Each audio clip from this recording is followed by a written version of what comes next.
We are working our way down the west coast of Baranof Island. It is a big blow in the forecast in the next couple of days. Before that picks up, we've got to find somewhere to hunker down for a day because it's going to be a day of gales. Join us this episode as we stare down the barrel of a fast-moving storm. Hunker down in one of Alaska's most remote and stunning anchorages, and set sail into the raw, unforgiving expanse of the open Gulf of Alaska, towards a unique island that few people get to visit. It's one of those little islands that's like just out in the middle of nowhere, and there's white sandy beaches and moss-covered forests, limestone caves, crazy stuff in there. So we're really keen to go check it all out.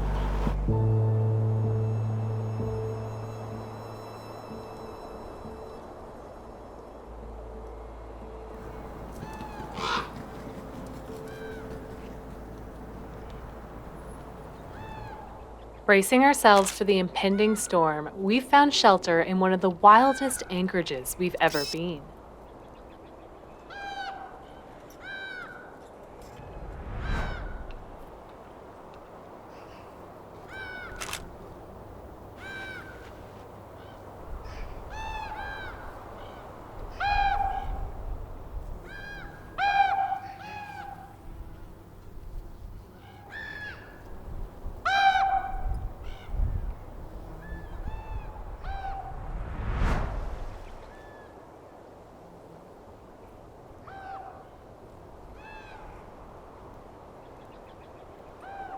We're here on the south tip of Baranof Island in Puffin Cove, which is a beautiful little anchorage. We've been trying to watch the weather really closely, and we've been hanging out here in Puffin Bay for now 2 days. This is our second day here waiting for the weather to kind of shift. Finding a weather window to get off Baranof Island has been a little bit challenging, and there's such a big open ocean crossing to get across to Prince of Wales. But once you're across on Prince of Wales, you can kind of continue down through the archipelago, and with like only 9 days left on our visa, or 8 days now actually, 8 days left on my visa to get back to Prince Rupert. We've been sweating a little bit trying to like find a good time to get across and off Baranof Island, because you don't want to end up just getting stuck here for another week.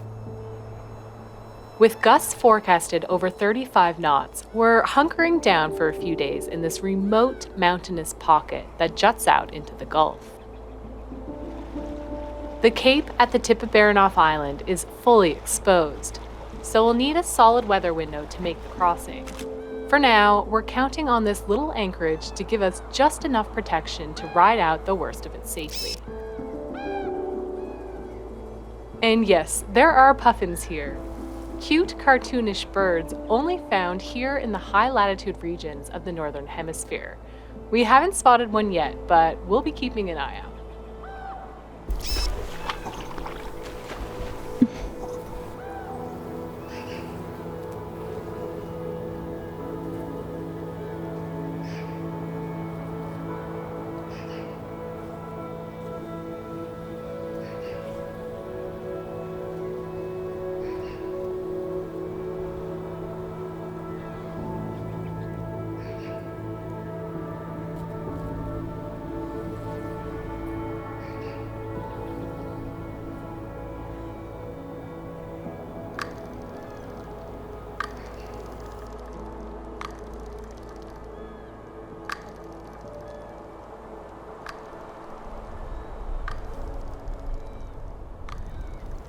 The big fish. I think this is the biggest salmon I've ever caught. We think it's a coho. It's got black spots on its tail lobe. It's got a black jaw with sort of white gums in the middle. It fits all the description for a coho. Nice healthy size. Thought it was really big, but they can grow twice the size of this, which is pretty insane. I'm feeling pretty good about this. I think I caught him on my 5th or 6th cast. There's a couple salmon jumping here. I wasn't expecting to get one that soon, so he's beautiful. It felt really, really bad, actually. It's always like, how do you describe it? It's such a so many mixed emotions, because you're stoked that you got dinner and that you caught a fish and you were able to be successful at something, but then you take its life and it feels really, really bad. But that's the way it goes, I guess, and we all need to eat, and I think it's really great that you can go out and catch your own fish and eat it fresh, minimizing the food miles and appreciating the process. We're gonna fillet this one nicely, It's pretty big, so we might share it with the boat next to us if they don't catch their own fish. And it's gonna be really delicious eating, so stoked about that. It's a pretty beautiful fish. It's gorgeous. He's heavy, like, what's that, like 10 pounds? At least. You're such a natural fisherman. I caught like the tiniest Dolly Varden and you caught this. That has been a bit of a theme. Sorry, James. You've caught some big things, but they haven't been fish. I don't know. I guess I'm the breadwinner in the food department. I guess. I'm still a winner. It's beautiful fish. Well, the little fish I usually catch generally fit in my fishing bucket. But like, I can't even get this guy in here to clean him. Al is like a natural born fisherman. I mean, it makes total sense. She's from Newfoundland. It's in her blood. Let us know down in the comments if you think Al is like the better fisherman or if you think I am the better fisherman. I think it's going to be a fairly decisive win for Al, but let us know. Oh, that's a pretty beautiful fillet. Wow.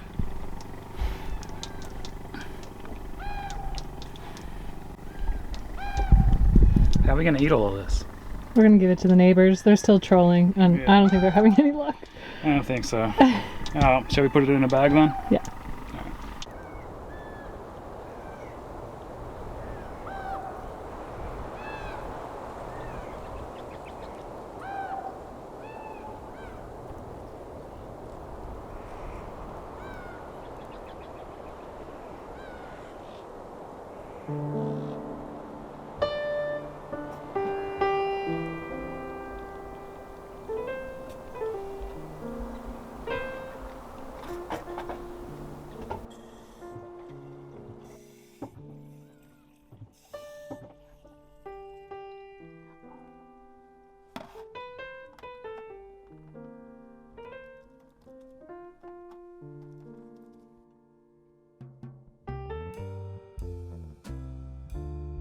We're making some sushi.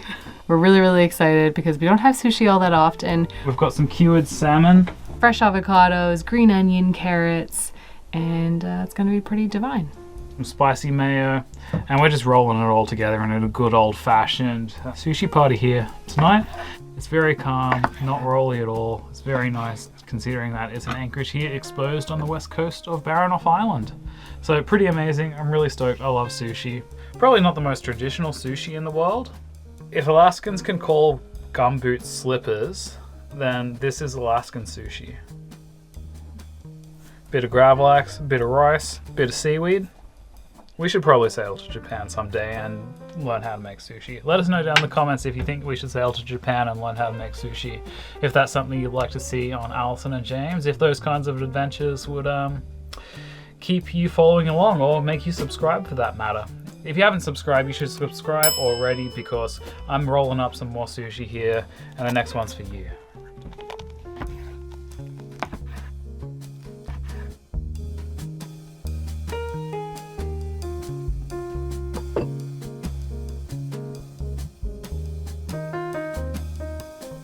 These look incredible. I am so stoked to get into these.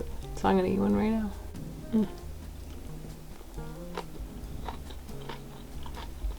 Oh my goodness, that is so good. Fresh caught salmon. That's fantastic. I give us a 10 out of 10 for effort today. Made it all the way down here on the west side of Baranof Island and we made sushi. So pretty bloody good.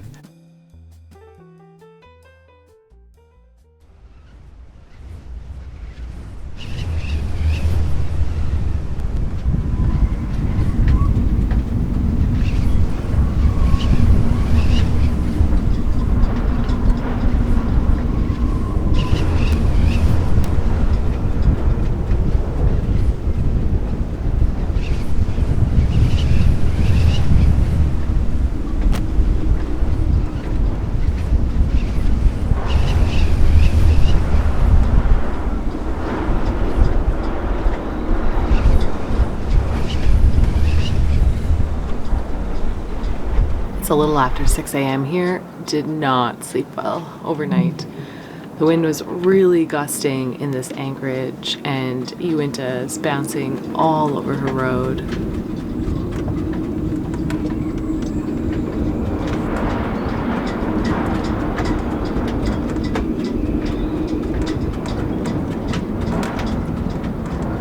I reckon it was at least 35 knots, gusting above that sometimes. We were up a couple of times checking things out, making sure we weren't dragging. Our Rockna held really well. We were mostly worried about stretching back into the other boat in the anchorage because it's kind of a cozy squeeze in here with both of our boats.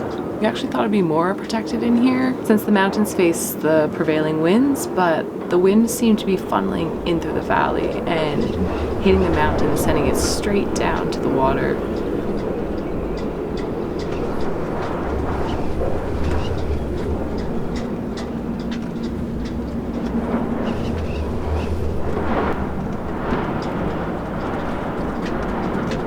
The winds were powerful enough to pick our dinghy up and flip it over. Thankfully, we didn't have the outboard motor on there. We battened down the hatches and things seemed to have calmed down a little bit, but we're gonna head back to bed and try and get some more rest.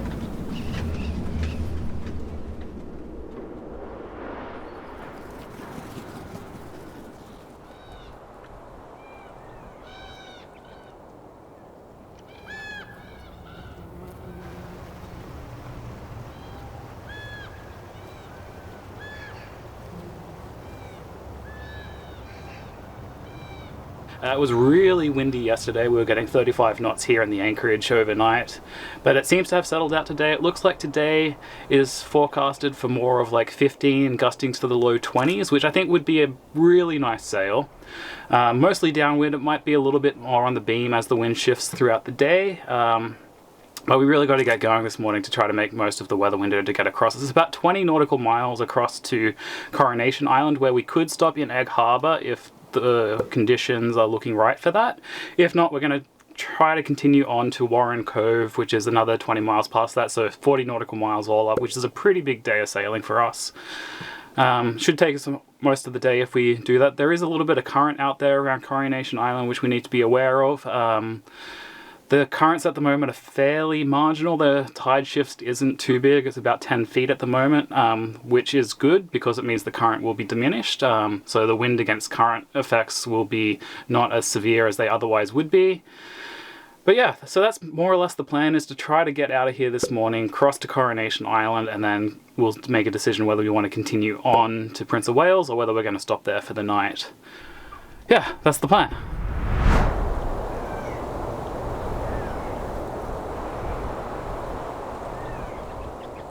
Slightly reluctant to say goodbye to this beautiful anchorage, we readied Uinta to head offshore into the open ocean swell of the Pacific. The wind was a tad light, but we hoisted the sails knowing it would undoubtedly fill in soon. This stretch of ocean is known for being particularly windy. The wind's not quite there yet, so we're motor sailing for now, easing into the rhythm of the swell, waiting for the moment when the sails catch and carry us.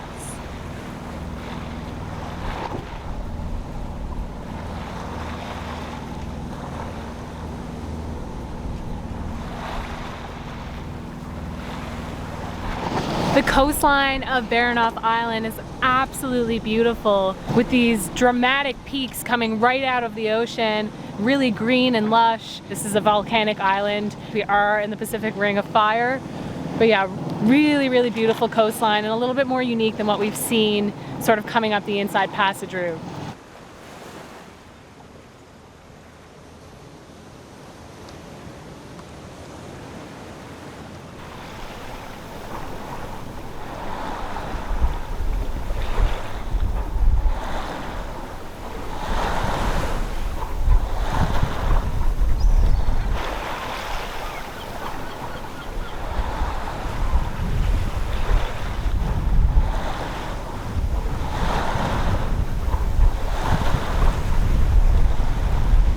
I think we did pretty good on the weather window. It is absolutely beautiful sailing out here today. We're sort of sailing on the beam, going around 5.5 knots, sometimes up to hull speed. The water is glassy calm. We've got sunshine, a little bit of clouds, just enough so it's not too intense.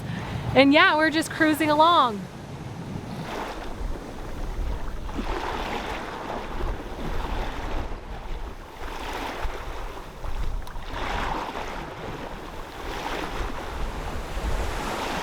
With Uinta now flying along at hull speed, we were making great progress down the length of Baranof Island, heading towards its exposed southern tip.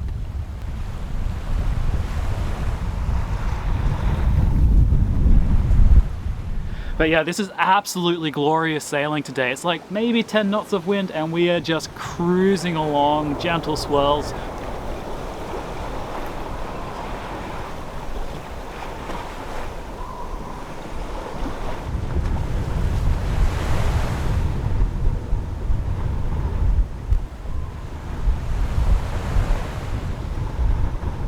So far, the weather was looking promising to make a stopover at Coronation Island, a wild, windswept place that few people get to visit. We're thinking that we're probably going to stop in at the Coronation Island and go check out Egg Harbor. It's one of those little islands that's like just out in the middle of nowhere, and there's just like, there's always wind there, and the conditions just need to be absolutely perfect to be able to stop in and check it out. Known for its dramatic limestone cliffs, hidden caves, and raw, untouched wildness. People describe Egg Harbor as if it's an island in the South Pacific. There's white sandy beaches and moss-covered forests, limestone caves, sea stacks, just like crazy stuff in there. So we're really keen to go check it all out. Getting to Coronation Island is a very exciting prospect. One of those incredible off-the-beaten-path places. Definitely worth waiting for the right weather window before continuing our journey south back into Canada.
We are nearly approaching Cape Omni, and the density of humpback whales in Omni Bay is absolutely insane.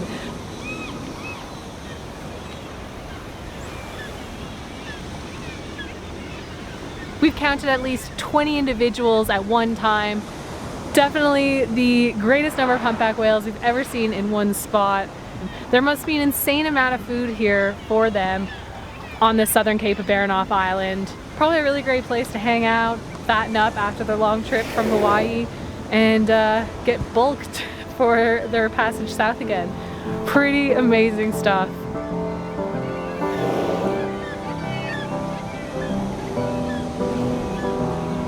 Each spring, hundreds of migratory humpback whales arrive in these waters.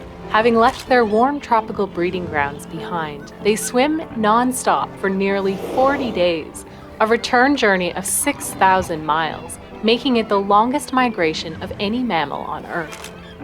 Drawn to the cold, nutrient-rich waters of the north, they spend the summer gorging in massive groups on herring and krill before turning south once again to mate, give birth, and nurture the next generation.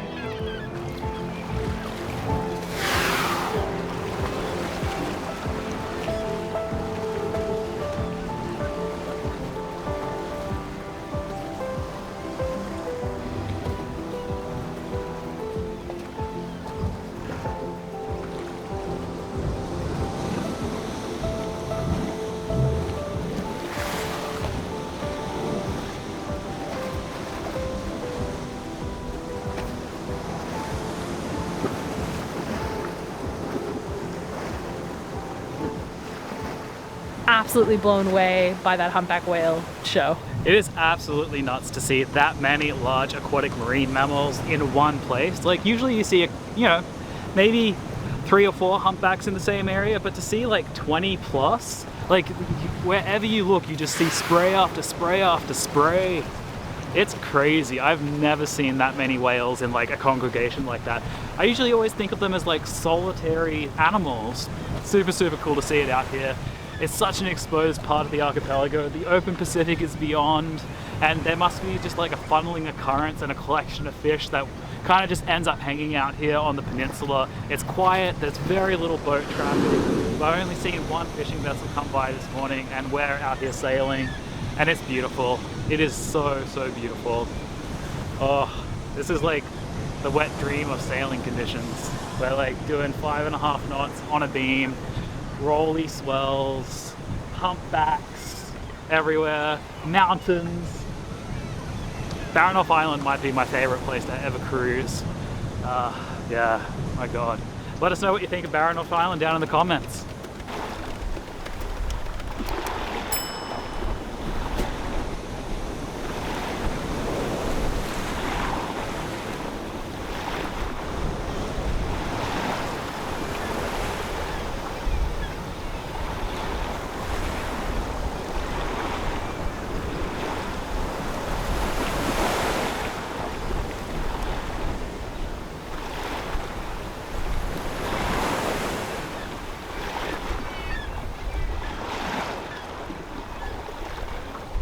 Well folks, we've made it to the southern tip of Baranof Island. Cape Omini's just behind me here. Super calm, definitely much more benign than what the forecast was calling for yesterday. I'm so glad we waited that out. It's calling for like 35 knots yesterday. If we had a bigger, heavier boat, that's something we can handle. We've certainly been in that sort of wind before, not on this boat. But this is absolutely champagne sailing today. Glassy, calm waters. We are just ghosting along at 5 knots. And yeah, rounding a pretty exposed cape. Love it when you choose the right weather window and things work out for you. So today's definitely an example of that. We've got about 15 nautical miles to go before we reach Coronation Island, which is supposed to be a really, really cool place. So really, really stoked to go and check that out.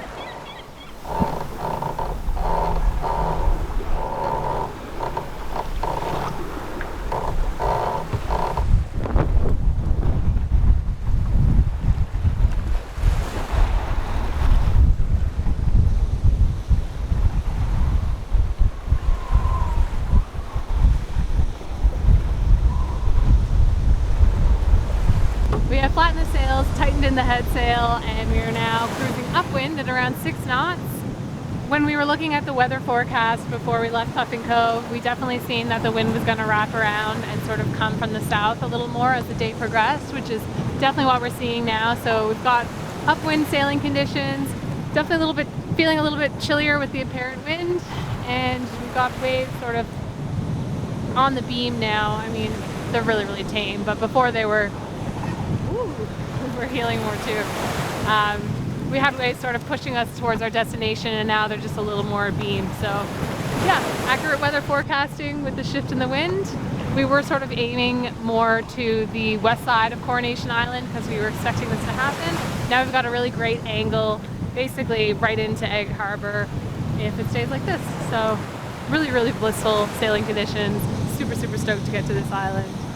And smiles all around. This is amazing. This is some of our favorite some of our favorite sailing has been out here recently.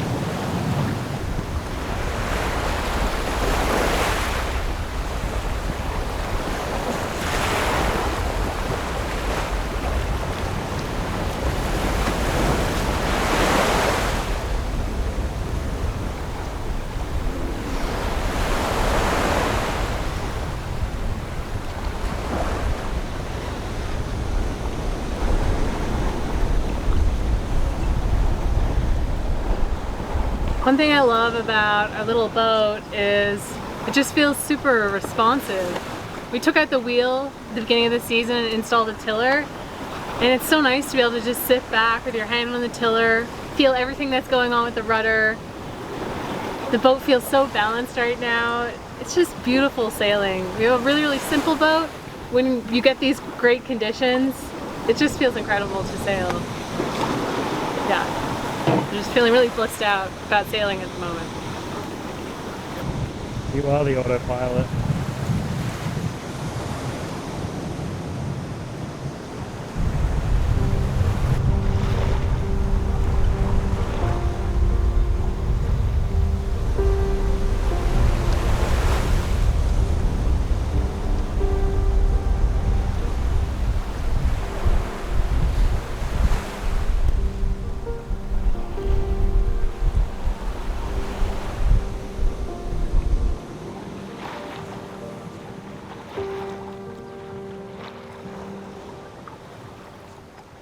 Rarely flapping, they ride invisible currents for hundreds, sometimes thousands of miles, their dark silhouettes tracing elegant arcs across the open ocean. Found only in the North Pacific, the black-footed albatross spends most of its life far from land, soaring between the coasts of Japan, Alaska, and California. But once a year, they return to the remote northwestern islands of Hawaii, drawn by instinct and devotion to breed and raise a single hatchling. Monogamous by nature, they form lifelong bonds, returning not only to the same nesting grounds, but to the same partner year after year.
That's pretty amazing. Did not think there was albatross out here, but there was 3 albatross just like floating around like geese on the water, really. Like, we were coming along and I was like, is that a deadhead out there? Because like, what else could be so large and just like floating along in the water?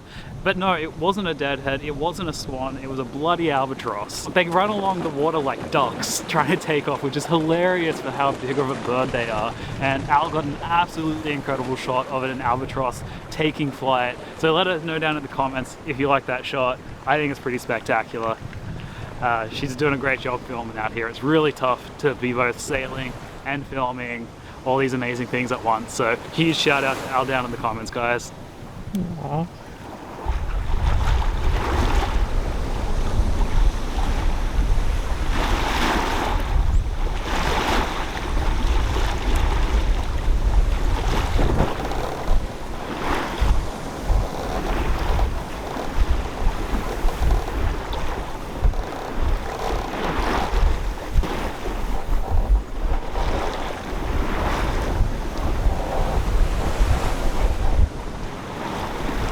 We are just approaching Egg Harbor on Coronation Island.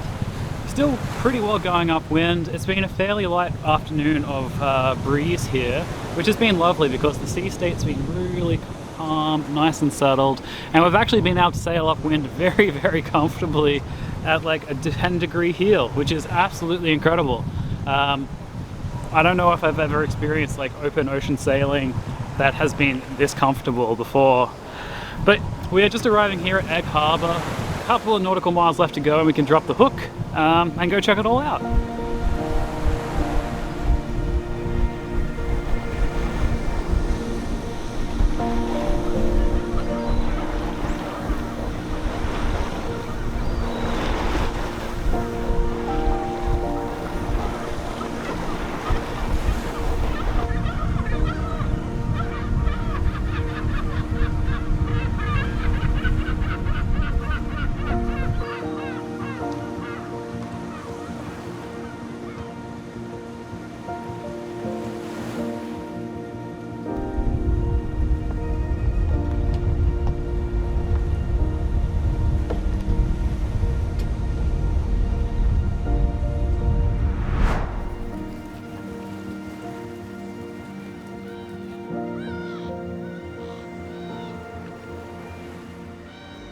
We can't wait to share this incredible island with you, with its dramatic rocky cliffs and limestone caves.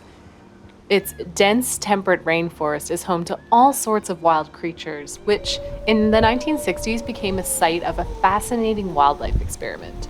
It's pretty out there, so very few people get to visit here, and it was a real privilege to get to wander the beaches and crawl around in its cool caves. We met up with our friends on SV Petrichor and had an amazing evening smoking fresh-caught salmon, one of those unique experiences we'll never forget. So tune in next time for all of that, as well as some more sailing as we continue down the coast of Southeast Alaska and back across into Canada. This Alaska series is nearing an end, so be sure to subscribe if you don't want to miss the rest. Thanks so much to our patrons for making the production of these videos possible. We've been working hard to keep these videos free from ads, and our patrons are the reason we're able to keep doing that. So if you appreciate these videos and the effort we put into making them, and you'd like to help fund their continued creation, head on over to Patreon and become a part of our amazing community over there.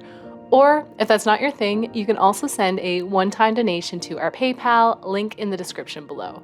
Thanks so much for being here, and we'll see you next time.